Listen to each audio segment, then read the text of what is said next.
Hello and welcome back to another edition of the More You Know Mondays. Michelle Humbles here, broker associate with Charles Rettenberg Realty. Today I'm here with David Buck with Buck Law Group.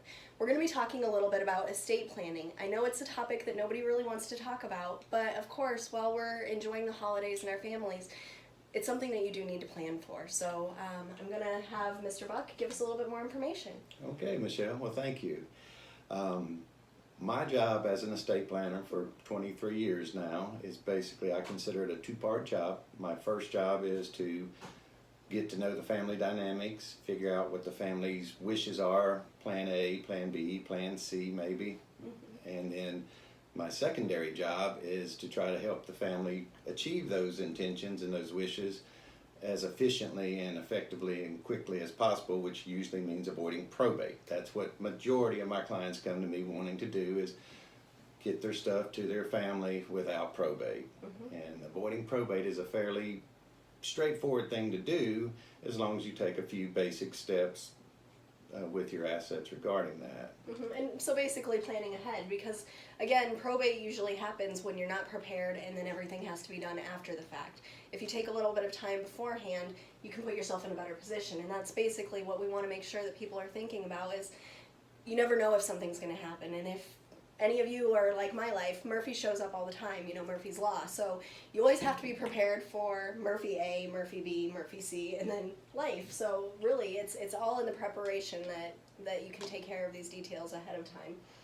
And a good affordable estate plan is just that. It can be good and affordable. It doesn't cost a lot of money to set up your estate plan, but I do recommend that you have a professional do it. There's certainly plenty of forms online and deeds online, and I can't tell you how many problems we've had to fix from mom or dad trying to do their own deed or mom or dad trying to do their own will, and it ultimately costs the family a lot more money and a lot more heartache, than just simply getting a good lawyer or a good realtor to help you with those documents. Absolutely, and that's why, again, I personally have been working with Buck Law Group for about almost 6 years now, and they are phenomenal at what they do. I mean, really, you guys make it such a seamless process. You help so many people out, and I'm just really grateful that I've got somebody like you on my side. Well, thank you, Michelle. Thank you very much. Any last tips that you have for anyone out there?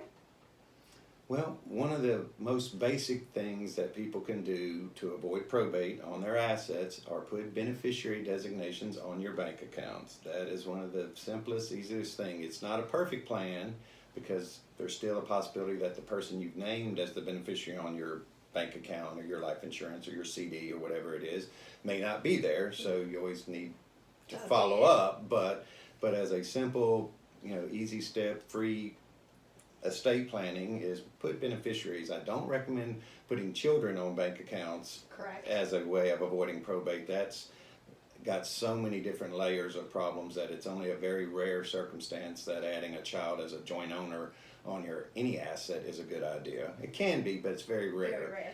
More often than not, just use that beneficiary designation on your bank account, your life insurance, your money market IRA, whatever it may be. I certainly recommend giving your family members a power of attorney during your life, that if your child needs to get access to that bank account, that's what a power of attorney is for. Correct. Not joint ownership, but give them a power of attorney. Yes, us children, we are sometimes not as much help as we can be, but it's a very good point, and this is a really great first start and a first step for people to take. And then the second step you need to do is make sure that you call David Buck with Buck Law Group, and they'll get you taken care of from there. So, perfect. Thanks so much for stopping by today. Thank you, Michelle. Thanks, y'all. See you next week.